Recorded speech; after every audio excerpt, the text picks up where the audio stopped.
Hi guys, welcome to my channel social cause matters. तो आज हम इस वीडियो में कुछ खास जानने की कोशिश करेंगे।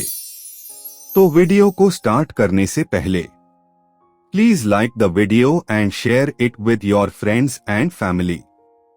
और अगर अब चैनल पर नए हो तो subscribe to my channel for more such videos. So let's start the video. तो आज का हमारा टॉपिक है thyroid disorder on rise in India.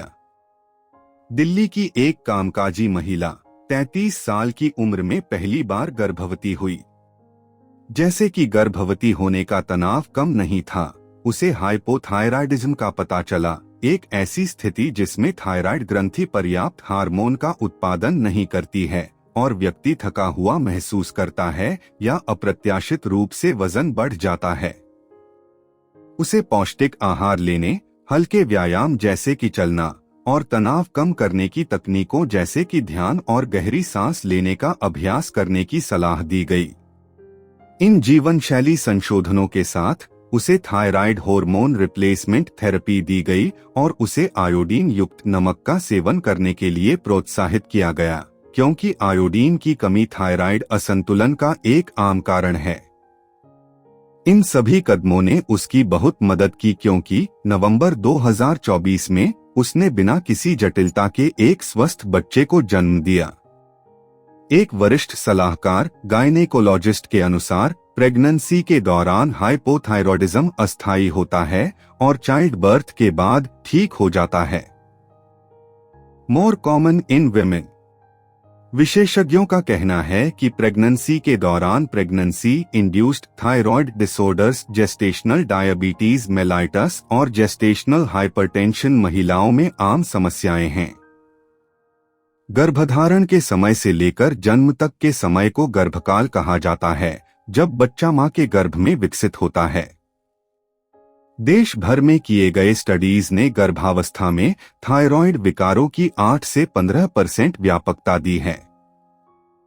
हालांकि पिछले 5 सालों में विशेषज्ञों का कहना है कि वे देश में सामान्य रूप से थायराइड के मामलों में तेजी से वृद्धि देख रहे हैं। एक लेडी डॉक्टर कहती है, मैं हर महीने 33 से 45 वर्ष की आयु की 10 से 15 महिलाओं को थायराइड की समस्याओं, मुख्य रूप से हाइपोथायराइडिज्म से पीड़ित देखती हूँ। उनका कहना है कि गर्भवती महिलाओं और 25 से 45 वर्ष की प्रजनन आयु वर्ग की महिलाओं में थायराइड की समस्याएं बढ़ रही हैं। थायराइड कोई बीमारी नहीं है, यह गर्दन में स्थित एक छोटी तितली के आकार की ग्रंथि का नाम है। यह हमारी एंडोक्राइन सिस्टम का हिस्सा है और थायरॉक्साइन और ट्रियोडोथेरनाइन जैसे थायराइड हार्मोन का उत्पादन और स्राव करके शरीर के कई महत्वपूर्ण कार्यों को नियंत्रित करती है।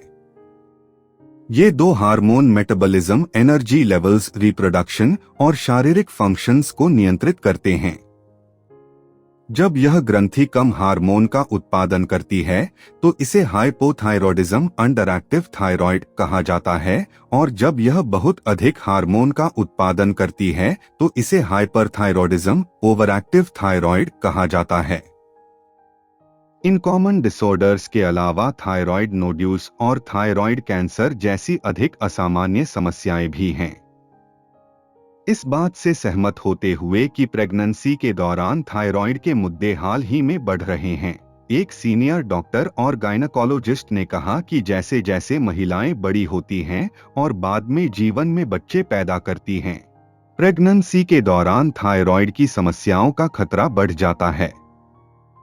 प्रेगनेंसी स्वाभाविक रूप से थायराइड हार्मोन के स्तर को प्रभावित करती है, क्योंकि शरीर की बदलती जरूरतों को विकासशील बच्चे को सहारा देना होता है। कुछ मामलों में थायराइड ग्रंथि इन परिवर्तनों के अनुकूल होने में असमर्थ होती है, जिससे हाइपोथायराइडिज्म या हाइपरथायराइडिज्म हो सकता है। दोनों स्थितियां मां और बच्चे के स्वास्थ्य पर गंभीर परिणाम डाल सकती हैं, जिसमें pre term birth, low birth weight और डेवलपमेंटल इश्यूज जैसी कॉम्प्लिकेशंस का खतरा बढ़ जाता है। इसके अलावा इससे मिसकैरेज की संभावना बढ़ सकती है और आईसीयू में भर्ती होने की संभावना भी बढ़ सकती है। मां में यह प्रीक्लेम्पसिया, एक गंभीर गर्भावस्था की स्थिति जिसमें उच्च रक्तचाप और अन्य लक्षण शामिल होते हैं, postpartum haemorrhage, maternal heart rhythm abnormalities और यहाँ तक कि निदान न किए गए अनुपचारित मामलों में हार्ट फेलियर के खतरे को भी बढ़ाता है। पोषक तत्वों की कमी जैसे कि आयोडीन या आयरन की कमी भी थायराइड की समस्याओं में योगदान कर सकती है, जिससे प्रेग्नेंट महिलाओं के लिए अपने थायराइड स्वास्थ्य की निगरानी करना और अगर जरूरत हो तो वक्त पर ट्रीटमेंट लेना महत्वपूर्ण हो जाता है। यह भी देखा गया है कि प्रोसेस्ड फूड का सेवन हार्मोनल उतार चढ़ाव का कारण बन रहा है, इसलिए इनसे बचना सबसे अच्छा तरीका है। गर्भावस्था की योजना बनाने से पहले स्क्रीनिंग, खासकर अगर परिवार में इसका इतिहास हो तो यह एक अच्छा विचार है। भारत में थायराइड डिसऑर्डर्स तेजी से हो रहा है। यह वृद्धि जरूरी नहीं कि अधिक लोगों के बीमार होने के बारे में हो, बल्कि अधिक मेडिकल अवेयरनेस और डायग्नोस्टिक्स के बारे में है। हाइपोथायरॉयडिज्म लगभग 3% की दर से काफी अधिक प्रचलित है और हाइपरथायरॉयडिज्म 2% से भी कम है। इस वृद्धि के कई कारण हैं, मुख्य रूप से गतिहीन जीवन शैली, खराब खानपान की आदतें, बढ़ते तनाव का स्तर और आयोडीन की कमी और प्रदूषण जैसे पर्यावरणीय कारक। तो बस यही था आज का video. Hope you like this video. Thank you for watching. Have a nice day. Bye bye.